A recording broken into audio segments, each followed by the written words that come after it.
Hello everyone, and cheers. I'm Christy from YA and Wine, and I'm so excited. Oh. Cheers! Cheers! Jumping the gun, sorry. I'm so excited to be here with Elizabeth Eulberg, author of several YA and middle grade books. So thank you so much for taking the time to chat with me today and to have a glass of wine. Thank you, So I know. Fun. Yeah, I'm of age. So this is okay. I just turned 21 a little while ago. I checked your ID. It's true. I'm it's okay. True. So Elizabeth is here in Salt Lake City today on tour for her latest middle grade novel, The Great Shelby Holmes Meets Her Match, which is such a fun book. Thank you. I absolutely loved it. So do you want to start by telling readers who maybe haven't gotten to pick up the Shelby Holmes books just what they're all about? Yeah, It's fun because I always I sometimes joke and I'm like, well, obviously it's a retelling of War and Peace, but it's inspired by Sherlock Holmes, and I was not a Sherlock Holmes fan when I was younger. Okay. It's just we had a musical in 6th grade of Sherlock Holmes, and I'm the musical one in my family, but there were no parts for girls. So my brother was Sherlock Holmes. So like any younger sister, I was like, Sherlock Holmes is dumb. But then I actually watched the BBC Sherlock. Right. I had so many friends tell me to watch it. I was like, I do not like Sherlock Holmes. And I watched it, and I was so inspired by first of all, I felt so foolish because I forgot how brilliant Sherlock Holmes is. I let my stubbornness about sibling rivalry get in the way. And yeah, so I started doing research, and what I also love about the BBC Sherlock is I feel like Benedict Cumberbatch plays Sherlock like a spoiled child. Yeah. So that's when I thought, totally I would really want to have a Sherlock be like a 9-year-old girl. And so I started coming up with the characters, and so in my series, John Watson is a 11-year-old boy who lived on army bases his entire life and moves to New York City. And on day one, there's an explosion in the building, and it's his pesky neighbor Shelby, and he finds out that she can look at someone and figure out things, and he thought it was weird but strangely fascinating, and so he kind of partners with her. She doesn't think she needs help because she's super smart with solving crime, but what she lacks in social skills he makes up for. So they're a really good team. So so there's a case per book, and you don't technically need to read them in order, but I recommend reading them in order. Yes, definitely. They're so fun. And I love all the little Sherlockian references throughout both of the books. They're so much fun, just fun little Easter eggs for readers. So my question was, when you were researching this book, how much did you have to read the original Sir Arthur Conan Doyle books? Did you watch shows, or how did you research all that? Research is amazing for this because it does involve me watching TV and movies. Excellent. And when I first came up with the idea, I read a bunch of nonfiction books about Sherlock Holmes, like Sherlock Holmes for Dummies, but I also read books about forensic psychology and forensics, and Ransom Riggs actually wrote a Sherlock Holmes handbook. I think it was one of his first. Right. Yeah, I did read that. That was so fun. Yes, I read a lot of nonfiction, and then every book is inspired by a certain actual Sherlock Holmes case, a real story, but it's only just I get a little kernel from it, certain things, and so it's a lot of research. But I also watch movies, anything for me to think, oh, this is interesting, how he got a clue. But I also I've watched a few episodes of The Mentalist. Oh, right.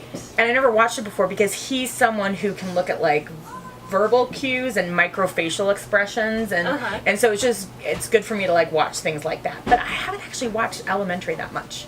Oh, I haven't seen that either, actually. Yeah, it wasn't. I don't want to. No hate. I liked it, but it wasn't my favorite. Okay. It was something that I wasn't able to use a lot of. It didn't inspire me that much, because also the problem with looking at the real Sherlock Holmes books and TV shows is that they usually involve murder, and right. I can't really do that. Not so much in a middle grade novel. Yeah. But Forensic Files I watch, Forensic Files, all those kind of shows. So. Awesome. So then, super important question. Which Sherlock is your favorite, Benedict Cumberbatch or Robert Downey Jr.? Benedict. Yeah, I liked Robert Downey. I rewatched the Robert Downey Jr. ones. But I also really like the Basil Rathbone movies. Yes. Those are really good. And every time they go undercover, I do use names of an homage of actors who have played Sherlock. So in the third book, they are Roberta Downey and Julian Law. Oh my gosh, that's Amazing. And Watson's not happy about his Oh, I can't name. wait. I was going to ask you if we were going to get another book. So Yes, so there'll 3 at least so far? Yeah, there'll at least be 3. I'm starting to think of more. Wonderful. So we'll see. That's awesome news. So, like I said earlier, you have several YA and middle grade books. So 9 published? 9. Total? Oh, I congratulations. don't know how that happened. Thank you. That's amazing. Thank you. I don't know how that happened. And one of my all-time favorites, Just Another Girl, is an amazing YA contemporary, so make sure to check that one out as Thank well. But when you go to write these books, is your process different when you're writing middle grade versus when you're writing YA? It is because the Shelby books are so plot driven, and I spend like a month plotting it out, and I need to know every detail. Wow. Like I need to know not only what I need to obviously know what the crime is and who did it, but I need to know who I want people to think did it, and like different clues. And you know, with middle grade, you have to, you know, it's really hard because you've got to keep the kids like entertained and keep it moving. And with young adult, you can go a little bit more on the feelings and explore just personal arcs more. Like Watson does go through an arc through all three. The first 3 books, it's really about his dad. There's like that's the only kind of overarching arc. But like he does go through a lot personally. But you know, this is more like plot driven. I spend a way long time plotting it out. And with my YA, I know kind of where I need to go. You know, but there's more kissing in my young adult books. There's no kissing in these books. Yeah, no kissing. But they're still so much fun. So Shelby has a little bit of cookie addiction in these books, which I can relate to, definitely. So when you're writing, do you have like a go-to snack or drink that you just have to have? I drink a ton of water. Like, it's funny being here in Salt Lake City. That's very healthy. Someone was like, "Oh, be sure to drink a lot of water." I'm like, "Yeah," but I just normally drink like a lot of water. So I always just have. So I don't really have like food by me. I do take a break to have like a snack or whatever, but I'm not a sugar addict like Shelby is. Oh, good for you, because I am, and it's a problem. But here's my thing. I'm not a saint. I love cheese.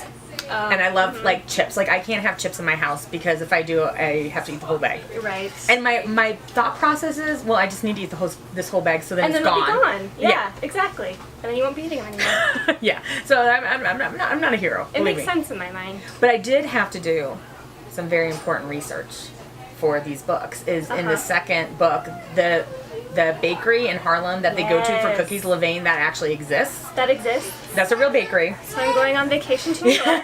When you come, we'll have to go. It's amazing.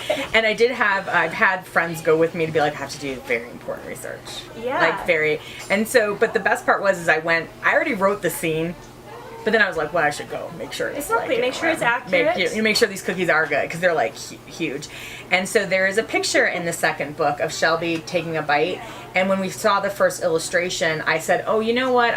Should probably go there again for research purposes and take pictures for the illustrator. Exactly. So there is a picture of me like crouched down, shoving a cookie in my face that was used as the inspiration. I mean, I love that. I don't want to use the word martyr. But well, I mean, that part read very authentically, so I think your research paid off. it's justified. Yeah, they're really good. I actually yesterday on my pub day sent my wonderful publisher and people at Bloomsbury Levain cookies. Oh, and they were very excited. What a nice offer. Well, they're very nice. They're very nice. I'm on tour. So, bribing your publisher with candy. You know, if you want to be a writer, just know bribe the publisher. There you go. Writing advice from Elizabeth Eulberg. So, speaking of the illustrations in this book, they're so cute. What was your reaction the first time you saw them? I've never had illustrations before, and usually for my YA books, I don't even like people being on covers. I just don't I don't like people being told this is what this character looks like. Right. Then you don't get to imagine it so much. And so I got to see illustrations that Erwin Madrid have done before, and I was so honored that he was going to do them. And then I saw them, and I was like blown away. Yeah. And there are a couple that are always like my favorite in every book, and then I print out and I put them on my office wall. So they're great. It's just so weird to see these characters you create and then they're there. Brought to life. That's amazing. I love that. I know. Okay, so if you could pick any fictional character from any other book series to be in the Shelby Holmes series, Oh! who would it be? Oh! Ooh, I feel like it needs to be someone who would challenge Shelby. Oh, someone who would just give her Hermione. Yes. They would Oh my just gosh, do. yes. Can you imagine? Yes. Hermione in the first book. Hermione. Yes. They would have like a nerd off, and it would be amazing. Oh, can someone please write that fan fiction? I know. I might do it under a fake name. Let's do it. Yeah. No, I think it would be. Yeah, they're both know-it-alls, Yeah. and I couldn't tell you who's the smarter. No, but they're smart in different ways. Yeah, kind of. yeah, like, they are. Hermione's so book smart. Yeah. And a little more socially smart, like slightly more socially. Yeah. No, Shelby's just Smart, a disaster, but like that's She's what. got the deductive reasoning thing and the brain addict and Yeah. all that going on though. So I do, and I will say something is that Watson does get better through the books and starts maybe teaching Shelby something. So it's because she needs to be taken down a peg or two.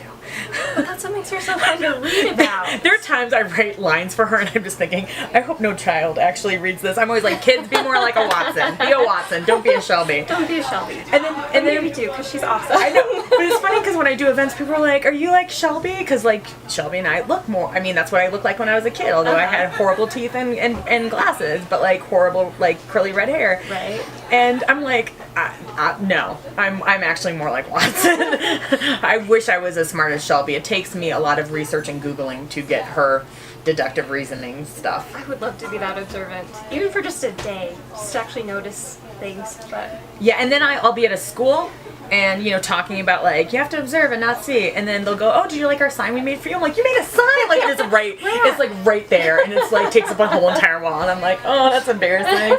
So now I do, like, do a little scope before, like, so I don't embarrass myself. I love that.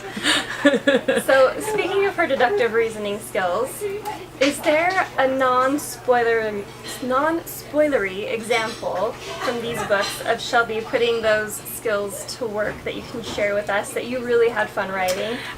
In the first book, she's able to figure out someone was in Mexico.